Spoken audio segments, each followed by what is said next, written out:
Bonjour, aujourd'hui je vous propose de développer votre trait d'ouverture en 3 étapes. Évidemment, développer son trait d'ouverture va prendre du temps. C'est un travail d'une vie, en fait, de le développer quand c'est pas sa tendance naturelle. C'est déjà difficile et c'est le trait le plus difficile à modifier parmi les traits du Big Five qui sont l'ouverture, la conscienciosité, l'extraversion, l'amabilité et le neuroticisme, qui est la stabilité émotionnelle. Le trait d'ouverture est le premier trait et ensemble, tous ces traits forment le mot océan. Aujourd'hui, je vais quand même vous proposer une démarche pour pouvoir travailler sur votre ouverture parce que bien qu'il soit difficile, c'est quand même possible de travailler dessus et c'est d'un grand intérêt puisque s'ouvrir au monde, c'est enrichir notre vie et nos relations. Par ricochet, on a un impact sur les autres et les autres ont un impact sur nous. Le trait d'ouverture est un trait très enrichissant à développer. Donc, la première étape, c'est connaître ses traits. Je vous encourage à remplir le test du Big Five que vous pouvez trouver en faisant une recherche sur Google. Il y a différents tests que vous allez trouver scientifiques qui vont vous révéler vos traits du Big Five. Sinon, vous pouvez faire l'exercice à partir de votre expérience et à partir de la connaissance de vous-même. La première ouverture est celle qu'on se fait à soi-même et les permissions qu'on s'accorde de pouvoir évoluer positivement. Le travail sur nos traits en fait partie. L'intellect dans le trait d'ouverture est un intérêt pour les mesures, par exemple. C'est différent que l'intérêt porté à la mesure du trait de conscienciosité. Parce que dans le trait d'ouverture, c'est réellement un intérêt par curiosité et non pour le résultat, mais pour la richesse que nous accorde la curiosité, la connaissance. La tendance à aimer penser, analyser, conceptualiser, le goût pour les idées abstraites, la curiosité cognitive, le plaisir de débattre, d'explorer les différentes perspectives, la connaissance de notre capacité de tolérance à l'ambiguïté et à la complexité va faire en sorte que notre neuroticisme va être différemment géré parce qu'on se connaît. On sait qu'on est ouvert à l'ambiguïté et à la complexité, donc ça ne va pas nous angoisser parce que c'est un intérêt qu'on a porté vers cette complexité-là. C'est pas angoissant, c'est quelque chose qui nourrit une émotion positive telle la curiosité. Comment ça va se manifester? On aime comprendre les systèmes, les relations, les, les causes, les différentes causes. On va s'intéresser à ce qui se passe dans le monde, par exemple. On va chercher la cohérence, la logique, les nuances. On apprécie les discussions qui sont profondes, différemment, par exemple, des gens qui sont dans l'introspection, mais en échange avec les autres et pour les autres. On, on rappelle ici qu'il ne s'agit pas d'un intellect relatif au test de QI, mais bien d'un intérêt pour les sujets intellectuels. Ici, je vais explorer l'agréabilité et l'ouverture.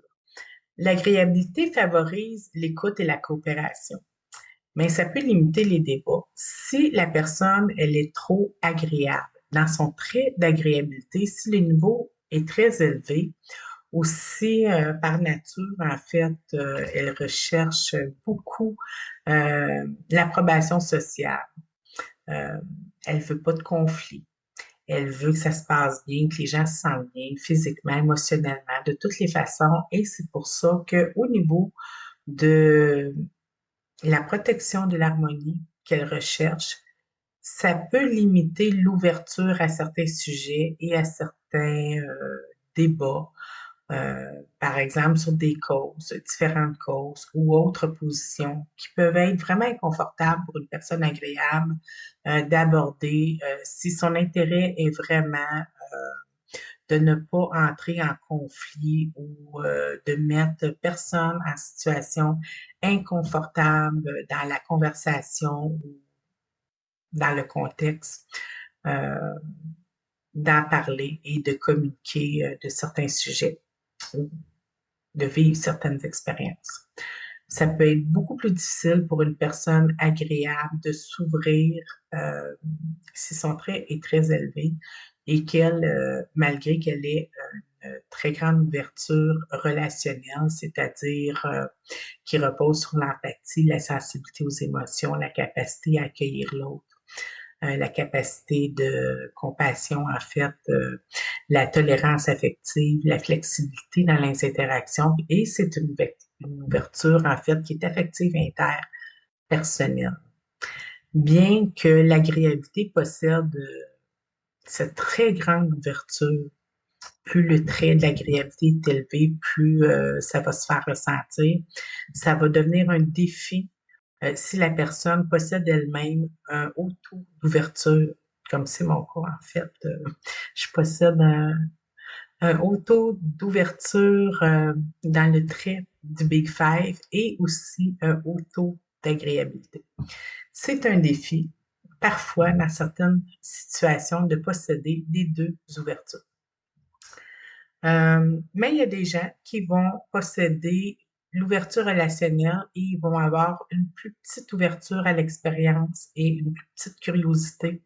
Donc, le défi peut être vécu différemment. Euh, et il y a des gens qui vont avoir une plus faible ouverture et également une plus faible agréabilité. Il y a différents cas de figure. Mais ici, je voulais quand même aborder l'ouverture relationnelle pour les gens qui écoutaient la vidéo et qui voulaient développer plutôt au niveau de l'ouverture relationnelle. Il va s'agir d'une autre vidéo parce que celle-ci parle plutôt de l'ouverture dans le trait d'ouverture du Big Five.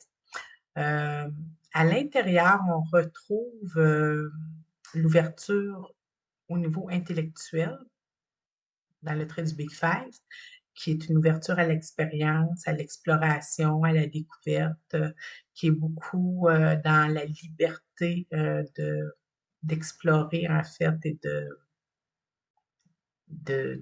se donner des permissions de découvrir des nouvelles expériences.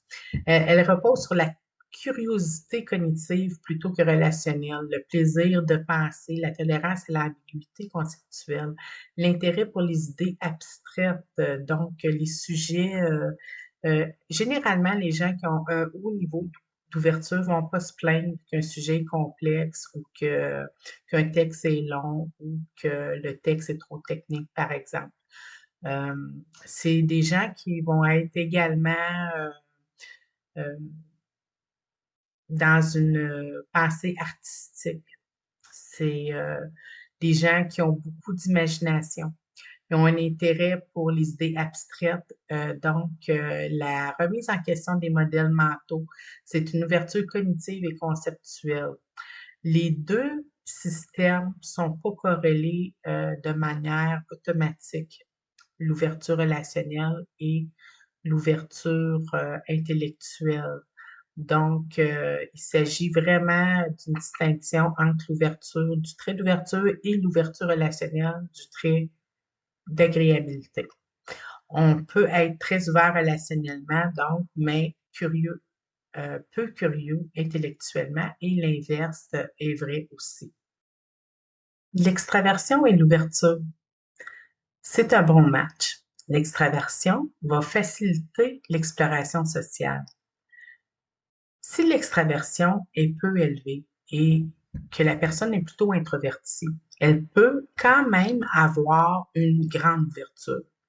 Par contre, l'ouverture ne sera pas nécessairement sociale. Elle va pouvoir avoir, par exemple, différents champs d'intérêt en lecture. Ça peut être une très grande ouverture, la lecture, et tous les sujets de l'ouverture peuvent se découvrir et se vivre en lecture. Le contact social, c'est différent. L'expérience, plutôt qu'être vécue intérieurement, va se vivre en contexte avec les vivants dans l'expérience sociale. Évidemment, il y a des expériences qui peuvent se faire seules en nature, par exemple, ou des activités sportives ou des activités artistiques seules. Mais quand la personne, elle est extravertie, ça lui permet de vivre toute son ouverture en situation sociale. Le soutien à l'expérience devient comportemental en interaction avec les autres. L'introversion peut coexister avec une grande ouverture cognitive, par exemple, comme je l'ai expliqué.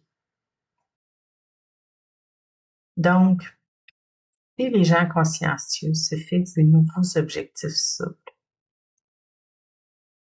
ils doivent s'assurer que les objectifs sont smart pour se sentir bien avec le projet qui peut être consciencieux tout en développant notre ouverture.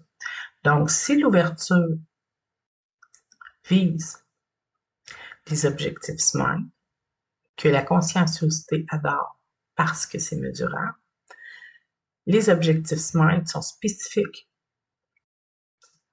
comme ouvrir, montrer d'ouverture, développer, montrer d'ouverture. Mesurable, je vais faire des projets en lien avec l'ouverture, comme un projet, comme découvrir une nouvelle activité, comme me donner des objectifs de lecture, me dire je vais lire par exemple un livre par semaine, un livre par mois, peu importe. Je vais me donner différents petits défis qui demandent de l'ouverture. Je vais me poser une question par jour pour développer ma curiosité. Des questions en lien avec des champs d'intérêt. Même si ça répond à un besoin consciencieux, je vais me poser des questions.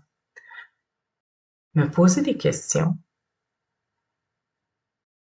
et chercher des réponses en lien avec quelque chose qui n'est pas obligatoire pour l'atteinte d'un objectif.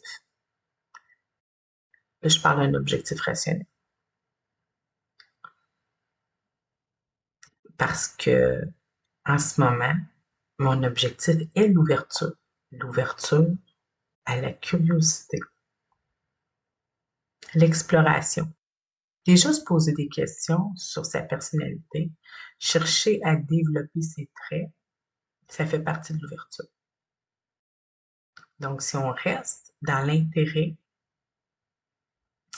de la découverte de soi, de la découverte de ce qui influence les personnalités, les relations, les lieux, les activités qui peuvent venir avoir des impacts sur les relations. Pourquoi? Parce qu'on s'enrichit, on enrichit les autres, on devient intéressant. Plus on s'ouvre, plus on est intéressant. Oui, parce qu'on apprend. Plus on apprend, plus on a de connaissances, plus on a de connaissances, plus on peut atteindre nos objectifs consciencieux éventuellement. Je propose de le percevoir comme ça. Nourrir son trait d'ouverture, chercher à l'agrandir, va venir nous aider à se donner des défis consciencieux en lien avec l'exploration. Si on veut faire un voyage autour du monde, c'est un très haut niveau d'ouverture qui va nous, qui va nous, qui va nous émerveiller. Mais notre conscienciosité va être travaillée aussi parce que ça prend beaucoup de planification. Ça prend d'atteindre des objectifs, de se rendre à bon port. Ça prend beaucoup d'organisations. Donc, je propose que les objectifs soient SMART pour les gens consciencieux qui veulent atteindre une ouverture plus élevée, comme un voyage autour du monde. Spécifique, mesurable, atteignable, réaliste et temporel. Les gens qui ont une tendance dans l'ouverture plus que dans la conscienciosité vont avoir beaucoup de difficultés avec la temporalité ou le réalisme. Parce que l'ouverture, l'imagination peut, si le trait est très, très élevé, devenir vraiment débordante. Mais par contre, sans se donner de limites, il y a des gens qui ont des ouvertures très élevées qui vont réussir des choses extraordinaires parce qu'ils ne se sont pas donné de limites. Parce que se donner des limites, c'est se limiter. On peut être consciencieux, se donner une limite, on atteint notre objectif, mais on s'est limité. Avec une plus grande ouverture, on pourrait aller plus loin dans certains cas. Ne pas s'arrêter et aller plus loin. Une conscienciosité veut atteindre un but. Quand il l'a atteint, c'est fini. Le projet il a atteint son objectif. En s'entourant de rêveurs, de gens qui débordent d'imagination, qui innovent, qui cherchent toujours autre chose, aller plus loin. On peut aller plus loin avec des gens plus ouverts. On peut atteindre nos objectifs avec des gens plus consciencieux. Quand on se connaît soi-même et on sait sur quoi travailler, il faut agir en conscience. C'est-à-dire, quand on a une anxiété face à la nouveauté et qu'on est conscient que c'est la nouveauté qui nous rend anxieux et qu'on choisit consciemment d'aller vers la nouveauté, on diminue ainsi notre anxiété parce qu'on est conscient de faire un choix personnel pour les bénéfices qui vont nous être apportés. On choisit d'observer les bénéfices qui vont découler de notre mouvement. La sensibilité est possible et ce ne sera pas un frais si elle n'est pas défensive. Si on n'est pas dans le rejet de la situation et qu'on est dans l'ouverture parce qu'on prend une décision pour soi-même. Donc, comment on peut agir en conscience? On peut pratiquer le non-jugement. Ça permet de travailler l'ouverture à l'expérience. Se pratiquer au non-jugement, c'est prendre conscience de nos jugements et de choisir volontairement d'en faire abstraction. Parce qu'on sait que c'est basé sur l'anxiété et sur des idées préconçues ou des préjugés, en fait, qui découlent justement de nos angoisses et de notre volonté naturelle de ne pas s'ouvrir au changement. En pratiquant le non-jugement, on flexibilise notre pensée pour faire le mouvement. La pleine conscience et la connexion à la nature vont également aider à rentrer en mouvement vers l'ouverture à l'expérience. Parce que c'est paisible, la nature, en fait, puis en se connectant à la nature et en s'ouvrant à l'émerveillement que nous apporte justement la nature et tous les petits détails qu'on peut observer. C'est un travail qui nous permet en fait d'apprécier justement les changements qui habituellement, par tendance, peuvent nous faire augmenter l'anxiété. Quand on se promène en forêt, quand on observe les changements dans la nature, l'inconnu, ce qu'on connaît pas, mais ce qui est fascinant à observer, ça nous aide à travailler sur l'inconnu et à apprécier en fait, tout l'émerveillement de ce que nous apporte l'observation, juste, sans jugement. On ne juge pas la nature, puis c'est un exercice qu'on fait à travers la nature et la pleine conscience, la méditation par exemple, de se permettre et se donner la permission d'aller vers l'inconnu. L'inconnu nourrissante, celle qui va nous apporter la connaissance et l'élévation. La recherche volontaire des aspects positifs dans l'expérience va permettre d'élargir notre ouverture. Donc, c'est un exercice qui est vraiment intéressant pour le mouvement. Le mouvement va nous permettre de sortir de la stagnation. Et sortir de la stagnation nous permet de sortir de notre zone de confort qui nous apporte des nouvelles opportunités et ces nouvelles opportunités-là vont nous permettre de connaître de nouvelles expériences. Et à travers ces nouvelles expériences, on ouvre notre trait d'ouverture. Pour augmenter son trait d'ouverture, il est bien de réguler ses excès d'émotions, surtout au niveau du neuroticisme et de l'anxiété. Quand l'anxiété est bien contrôlée, quand on arrive à cesser de se faire des scénarios futurs, catastrophes, qui viennent saboter nos élans d'ouverture, ça nous permet d'augmenter notre ouverture. Je pense que des gens qui ont déjà des hauts niveaux d'ouverture, mais qui vivent beaucoup d'anxiété, peuvent être freinés euh, de bien profiter de, de leur trait de personnalité. Parce que l'anxiété va venir faire en sorte que il peut y avoir de l'intérêt, mais par contre, la peur va prendre le dessus sur l'intérêt. Lorsque les défis sont relevés par des plans, par exemple, pas à pas, pour aller vers la sortie de stagnation, combattre ses peurs, ça va permettre d'augmenter son ouverture.